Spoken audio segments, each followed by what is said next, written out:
Y'all, Shannon Sharpe is starting to face an insane amount of criticism over his show. And there are rumors that some very powerful people in the industry are trying to force him out. Girl, we all saw this coming from a mile off because this man has been spilling an insane amount of tea on celebs. And y'all know that these celebs hate it when their crazy secrets get exposed. But Shannon isn't fighting alone because his good friend, Katt Williams, seems to be standing 10 toes down with him and defending him against the haters. It's not surprising that Katt would defend Shannon like this because he's the one who started spilling some wild tea on celebs to start with. And I'm willing to bet that these celebs are furious at Katt as well. So what exactly is going on between Shannon and these celebrities? Does he have more dirt on them? And why on earth are some people saying that Tyler Perry is the one trying to kill Shannon's career in his show? Let's talk about this. Child, I don't even think that Katt Williams himself thought that things were going to be this chaotic when he sat down on Shannon Sharpe's Club Shay Shay podcast in January.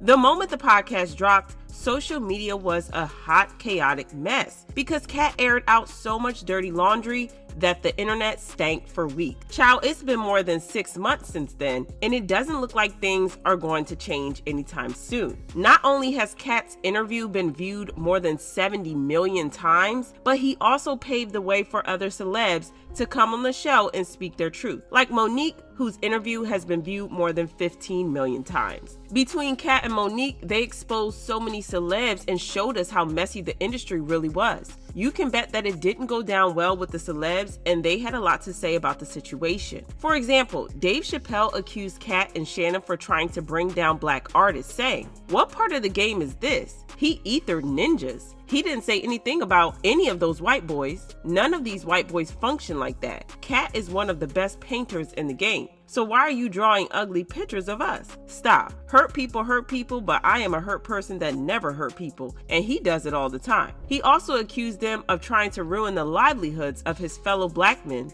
and he said, "If I told my story, it would break your heart. I lost everything and never ever told on anybody," and he is acting like the arbiter of truth. Katt, listen, I F with Katt hard, but D-Ray, tell me, what part of the game F's up another ninja's paper? What part of the game is about telling on another ninja? D.L. Hughley also spoke up and accused Shannon of being messy and helping his guests spread lies and false narratives about big names in the industry. Well, Club Shay Shay is getting messier and messier. It's almost like Wendy Williams didn't go anywhere. She just got a weight set.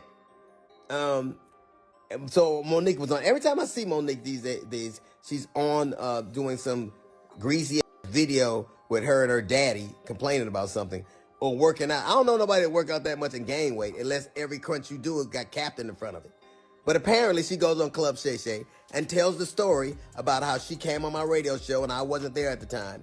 But while Katt's interview sparked the fire, Monique's interview lit the flame because she went after two of the biggest figures in black entertainment, Oprah and Tyler Perry. Monique has a bit of a history with Oprah and Tyler Perry, and for the first time in years, she has her say and she spilled the true details of what really happened. For some background context, this beef goes back many years, and Monique has been holding on to that grudge. And considering how Oprah and Tyler allegedly went over and beyond to ruin Monique's reputation and get her blackballed from the industry, child, I would have held on to that grudge as well. And the crazy part is that Monique didn't do anything wrong to Tyler or Oprah because all she did was refuse to work for free when they would be making millions. I mean, honestly, who likes to work for free? Tyler and Oprah wanted Monique to do a promotional press tour for their movie Precious without pay, but Monique turned them down even though she was the main character in the movie. However, Oprah and Tyler were not used to hearing the word no from someone who worked for them, and they were furious over this. Instead of either canceling the tour or paying Monique, they chose to blacklist her by spreading rumors about her being a diva who was difficult to work with. When big shots like Tyler Perry or Oprah give you a cold shoulder and label you as difficult,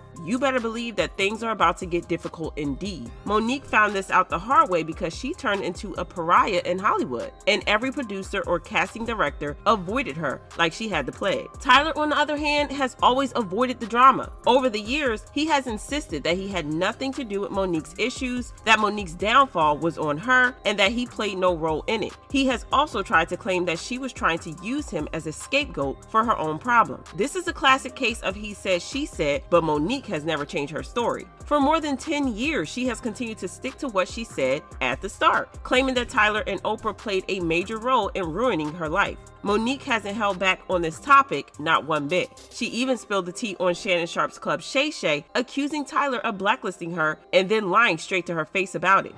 Tyler Perry called us up, right? And he said, I can see the pain in you and I can hear it.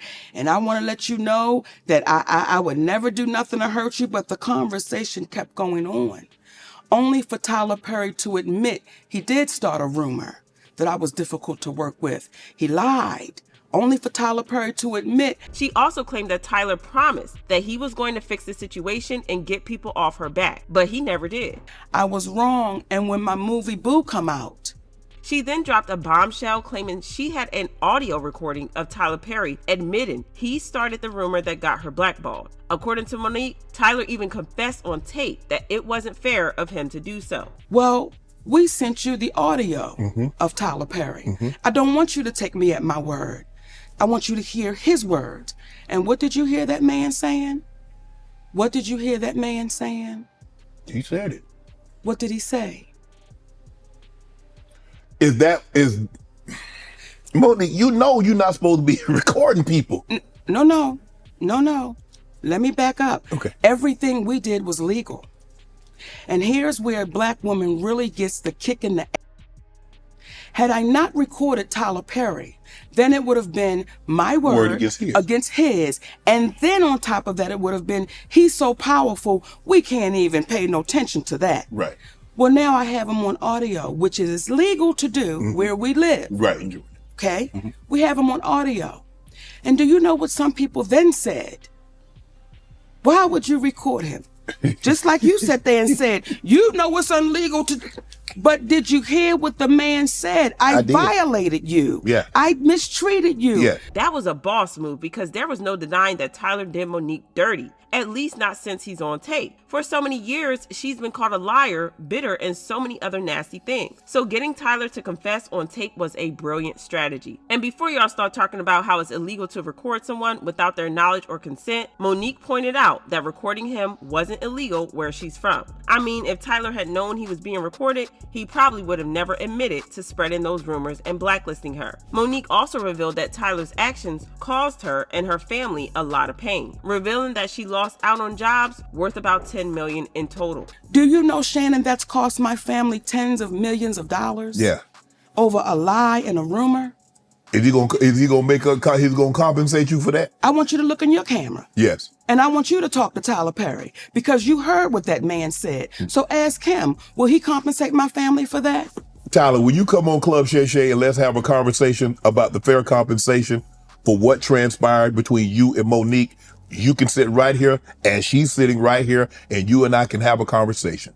And we'll do you one better. And give me 5 on that, baby. We'll do you one better, Shay. My husband and I'll sit right next to him. But it gets even worse. According to Monique, several industry folks were ready to stand up for her, defend her, and try to get her out of the blacklist. She revealed that some of them even reached out to Tyler on her behalf to try and smooth things over so he would get rid of the blacklist. But then the moment that they talked to Tyler, they straight up ghosted her and suddenly started acting like they never even met her. With this whole situation, and some of the people that Katt talked about, ironically, I have this issues with those same people.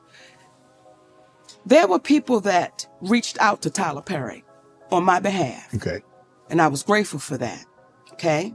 There was Al Sharpton, the Reverend Al Sharpton, civil rights leader. Yeah. I sent him that audio. He listened to it. He said, baby, what that man did to you was wrong and you're like my daughter. And we're going to have to get him to fix that. Right. We didn't hear from Al Sharpton for 6 months. The next time we saw Al Sharpton, he was on a podium talking about we don't need to fly commercial because we can fly Tyler Perry's private jet. I said, that's why maybe I'm not hearing back from him. Okay. Then we had our beautiful sister, Stephanie Mills. Yes. Okay. Who is, she don't play. Yes. Right? Mm-hmm. I told her what happened, sent her the audio. Now, I don't know if she listened to that audio or not, but however, she called Tyler Perry. She said, Monique, Tyler Perry does not want to revisit this. Okay, fine. Right. While we're on the phone, Tyler Perry calls her back and says, I will meet with Monique, but not with her husband. Now, you ready for this? Yeah. And then Monique has to apologize publicly to say Oprah and I had nothing to do with messing up her career. So from the looks of it, he was turning her allies against her, which is kind of diabolical because it's not like she had many allies to start with. But he didn't stop there. He had the nerve to try to get her to apologize to him when he was the one who blackballed her in the first place. Girl, the audacity is unreal. Now, I'm not saying that Tyler is a completely bad guy because he has actually done a lot for the Black community. He gives back to the community a lot, and he is one of the very few producers in Hollywood who actually pays Black actors, especially Black women, what they deserve. However, some fans are now speculating that he could be the one behind the attacks on Shannon Sharpe's documentary. See, Monique's revelations on Club Shay Shay painted Tyler in a very bad light, especially after she released audio evidence of him admitting that he blackballed her and tried to ruin her career. Now, there's no evidence to prove that Tyler had anything to do with this because, like I said, he's known for uplifting Black people, not tearing them down. But I'm not gonna lie, this is an interesting perspective. Fans commented, the industry hates when it can't control. Keep pushing. These people are so sick. That's the problem. The celebrities that have a problem do not, I repeat, do not want those stories discussed, unfolded, or told. And it's sad to hear this, but the behavior of these celebrities validates everything Katt said during the podcast. Child, this is a lot, but do y'all believe Shannon's claims about how he has dirt on these celebs? Drop your thoughts in the comments, then check out this next video.